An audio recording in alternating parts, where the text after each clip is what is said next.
বেশ কিছু যে রাস্তা, দুর্গাপুরের প্রশাসনিক ভবন, আদালত ভবন, পুরসভা সমস্ত কিছু, এমনকি বেশ কিছু সরকারি বেসরকারি স্কুল, বেশ কিছু হাসপাতাল সব এই রাস্তা দিয়ে যাচ্ছে।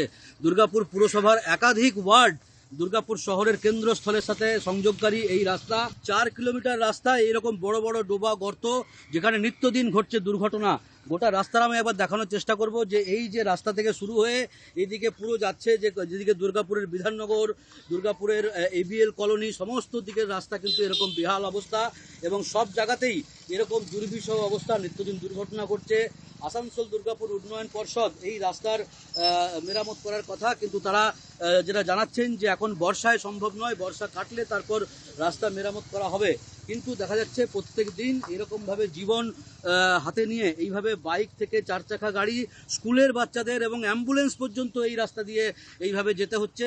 এবং এর ফলে এটা শুধু এই রাস্তা নয়, এর পার্শ্ববর্তী আরও একটি গুরুত্বপূর্ণ রাস্তা, যে রাস্তা দুর্গাপুর স্টেশন যাচ্ছে সিটি সেন্টারের সঙ্গে সংযোগকারী, সেই দুর্গাপুর বিধানচন্দ্র রায় এভিনিউ, সেখানেও কিন্তু সেই একই রকম অবস্থা।